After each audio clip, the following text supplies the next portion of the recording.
ministra do Supremo Tribunal Federal, Rosa Weber, foi sorteada nesta sexta-feira para ser a relatora da ação que pede a anulação do perdão concedido pelo presidente Jair Bolsonaro ao deputado Daniel Silveira.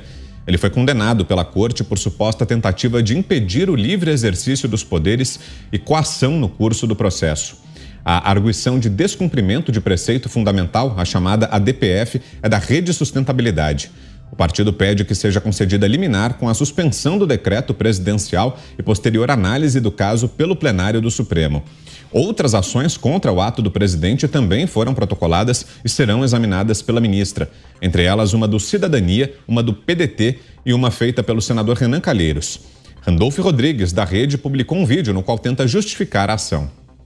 A decisão do senhor presidente da República em conceder graça ao senhor Daniel Silveira constrange a ordem constitucional, exorbita nas atribuições que são dadas aos institutos da anistia, da graça e do indulto.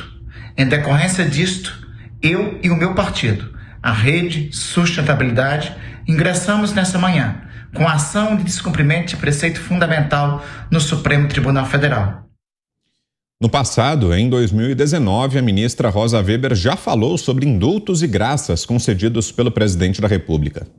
Os perdões presidenciais são, por desenho institucional, um controle sobre os eventuais excessos e erros de julgamento do Poder Judiciário. Da análise da doutrina constitucional e da jurisprudência, inclusive no direito comparado, emerge que o poder de perdão presidencial é um componente importante das prerrogativas do Executivo, permitindo que o presidente intervenha e conceda indulto em 3 situações genéricas. A primeira, como forma de concessão da misericórdia do governo em casos excepcionais em que o sistema legal falha na entrega de um resultado moral ou politicamente aceitável. A segunda, como forma de proteger os cidadãos contra possível erro judicial ocasionado por condenação injusta ou punição excessiva. E a terceira, no interesse da estabilidade social e política e da coexistência pacífica. E já vamos relembrar outras manifestações de outros ministros do Supremo, inclusive do próprio Alexandre de Moraes, em relação a decretos presidenciais, a indultos, decretos de perdão concedidos pelos presidentes. Isso daqui a pouquinho, assunto para já. Antes, a sua análise inicial aqui, José Maria Trindade. Salve, Zé. Boa noite. Pois é, pela reação do Randolfo Rodrigues, Renan Calheiros e Sâmia Bonfim, a gente vê que o presidente deu um passo importante muito bom, viu, Vitor? Muito boa noite, meu caro Vitor. Boa noite, Ricardo Salles. Boa noite, Fiuza. Boa noite, Ana. E muito boa noite a você que nos acompanha aqui nos Pingos nos Is. Olha, é o que se fala hoje aqui na política. Todos os debates estão exatamente em torno agora da Constituição. O presidente governa com a Constituição nas mãos e jogando nas 4 linhas da Constituição. O decreto assinado pelo presidente teve uma justificativa primorosa, sabe por quê? Usou argumentos dos próprios ministros do Supremo Tribunal Federal. Para mudar isso, eles terão que mudar a jurisprudência da casa e terão que engolir o que falaram no passado, inclusive Alexandre de Moraes e agora a relatora, a ministra Rosa Weber, né? O artigo 84 da Constituição é muito claro. Dá entre as competências do presidente da República esse poder ao presidente Jair Bolsonaro. E não é porque é o presidente Jair Bolsonaro. Sempre existiu esta possibilidade. É a realidade, né? Além disso, existe o parágrafo único que poucos estão prestando atenção, porque o presidente pode, inclusive, delegar esta competência exclusiva para ministros de Estado e o advogado-geral da União. Ele pode simplesmente dizer, o ministro tal é que vai falar sobre esse perdão, sobre esse indulto, né? O presidente da República pode fazê-lo. E aí houve uma reação muito forte no Congresso Nacional por setores adversários do Brasil, setores adversários do presidente Jair Bolsonaro, que estão incomodados com a nova fórmula de governo. Exemplo, Renan Calheiros, líder da maioria no Senado Federal. Ele, como o senador Randolfo Rodrigues, também foi ao Supremo Tribunal Federal tentando anular esse decreto do presidente. Por outro lado, foram apresentados decretos legislativos, conforme eu antecipei ontem, né, tentando cancelar o decreto do presidente Jair Bolsonaro. O próprio presidente do Senado, senador Rodrigo Pacheco, veio a público dizer e reforçou de que esta é uma competência do presidente da República. A democracia é assim mesmo. Não há poder absoluto, não há palavra final, ou seja, poder moderador dos regimes monárquicos absolutistas. Esse sim, onde o rei falava, acabou, né? Agora não. A palavra final é do Supremo, porque alguém tem que dar a palavra final, mas o processo se reinicia ou no Congresso Nacional através da aprovação de uma emenda à Constituição ou através de uma decisão do presidente da República. Então agora cabe a regulamentação pelo Congresso dos limites deste poder real que tem o presidente da República. E eu vou te dizer aqui, sempre houve esse poder. E por que a Dilma não assinou o indulto para Lula ou assinou o indulto para José Dirceu? Não foi por falta de vontade, foi por falta de legitimidade. Legitimidade. E é isso que tem agora o presidente Jair Bolsonaro ao assinar esse ato, admito, muito corajoso, um ato muito firme e que tem ônus e bônus políticos. Mais ônus. Ele não é unanimidade ao assinar, mas é um ato de coragem, dizendo exatamente como deve ser a política no Brasil. Não se pode deixar um poder engolir outro, como estão deixando, e o presidente reage e, no mínimo, coloca o assunto em debate e o Supremo Tribunal Federal, de novo, na vitrine. E o Congresso está num silêncio horroroso. O mais atingido aí é o Congresso. É a prerrogativa parlamentar que está sendo atacada por esta decisão. Senhores, é muito grave. O Supremo Tribunal Federal deu um puxão de orelhas no Congresso, fez um passa-moleque em deputado federal e uma pena altíssima, 8 anos e 9 meses. Para se ter uma ideia, a pena mínima de homicídio é 6 anos de prisão. 8 anos e 9 meses. Inelegibilidade, multas que ultrapassam os 112 mil reais, quer dizer, exageraram na fórmula, né? E aí vem o revés. O assunto não morreu, não, mas está muito quente e bom. Agora você, Guilherme Fiuza. Boa noite, Fiuza. Boa noite, Vitor Brown, Zé Maria Trindade, Ana Paula Henkel, Ricardo Salles. Um abraço ao mestre Augusto Nunes. Boa noite a todos. Eu tenho a leve intuição de que a Rosa Weber vai falar exatamente o contrário do que a gente viu ela falando aí nesse vídeo agora, sobre o instrumento de concessão do indulto ou graça nas mãos do presidente da República. Eu tenho a leve intuição, posso estar errado, de que ela vai falar o contrário do que ela disse. Por que eu tenho essa leve intuição?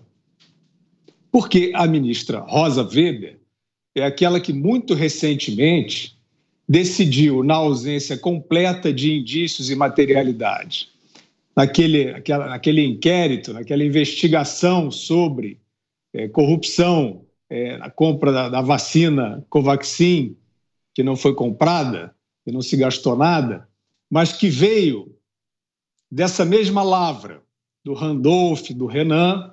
Então, era o pedido, era a prorrogação da novela da CPI do Renan Calheiros, e ela decidiu prorrogar o inquérito contra o presidente da República e contra o governo, fazendo uma desfeita com a Polícia Federal, com o Ministério Público, e decidindo da sua própria vontade que era preciso manter a novelinha do Randolph, que passa na televisão com toda certeza. Isso é uma das instituições mais previsíveis do país hoje.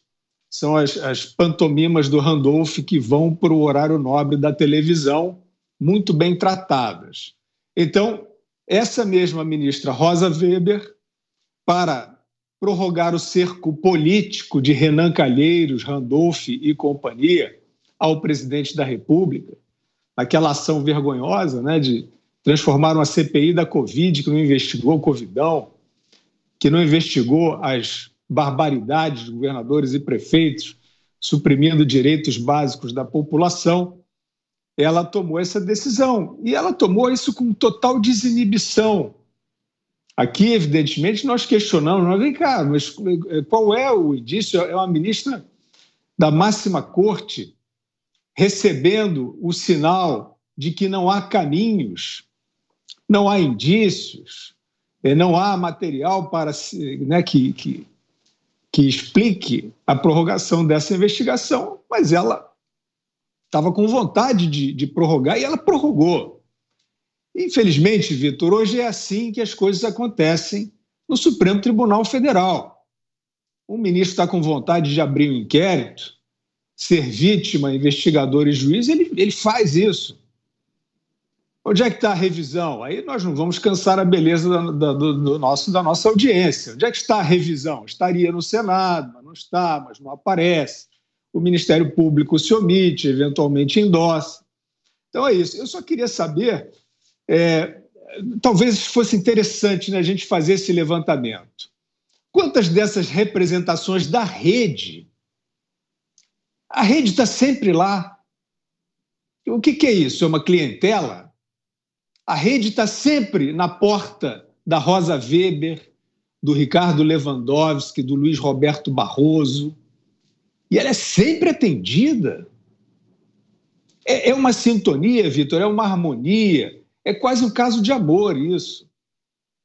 Tudo acontece com essa consonância, quase como uma coreografia.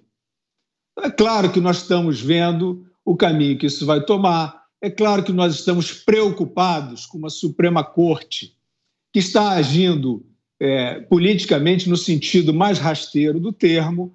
É claro que eles vão tentar, como estão fazendo, a razão de viver do Supremo é se opor ao presidente da República. É claro que eles vão tentar aí dizer, né, como a gente viu o senador Randolph, né, usando ali, tentando exarar, né, uma erudição que ele não tem, para dizer que é isso, que eles estão do lado da legalidade, que eles estão agindo contra o bolsonarismo, o mal, que eles são o bem, etc. É claro que a bola estará depois com o Poder Executivo, com o presidente da República.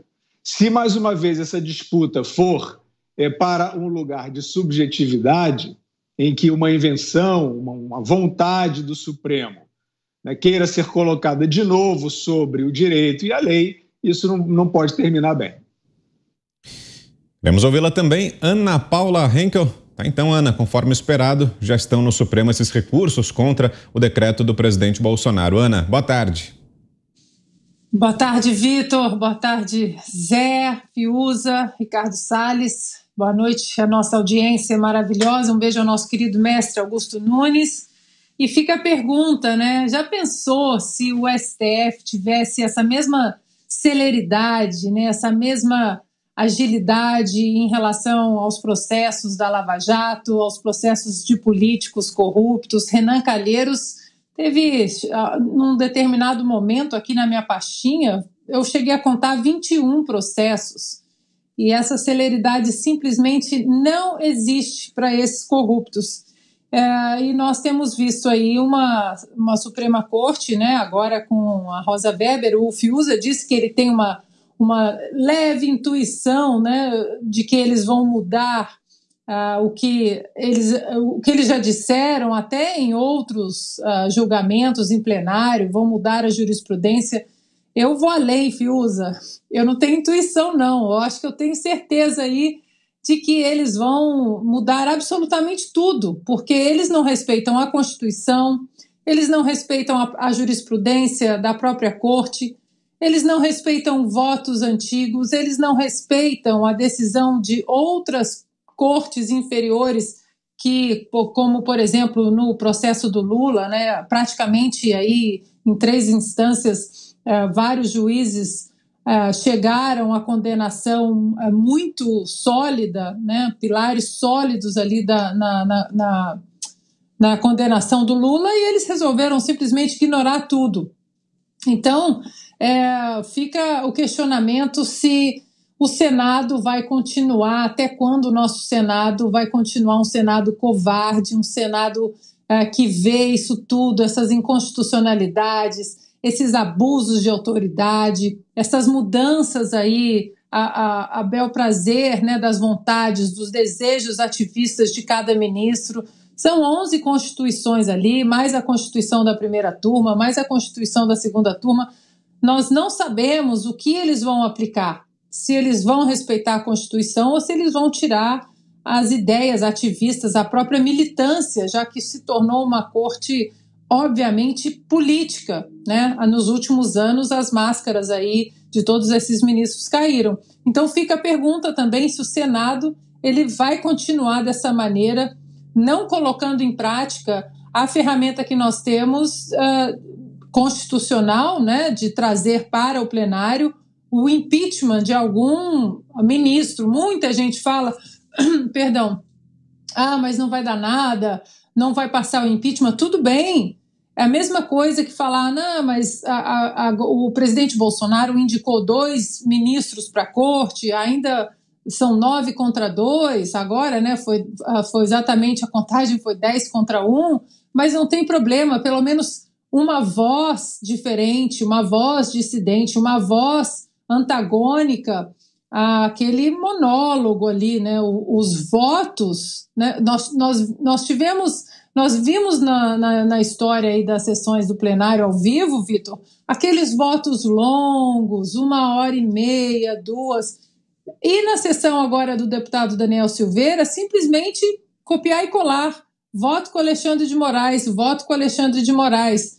E eles têm o corporativismo, se protegem ali, então é preciso entender que essa eleição deste ano coloca 2 ministros nessa corte em 2023. E a questão é essa, acho que vai muito além até da presidência ou do chefe do executivo, né? Um cargo vitalício que nós sabemos que, da maneira como está, vem trazendo uma insegurança jurídica enorme para o Brasil. E aí fica o questionamento, né? O Senado parece que não vai mexer. A Câmara se ajoelhou diante da inconstitucionalidade do Alexandre de Moraes. E aí, em 2023, nós teremos que tipo de ministro ali para compor essa corte?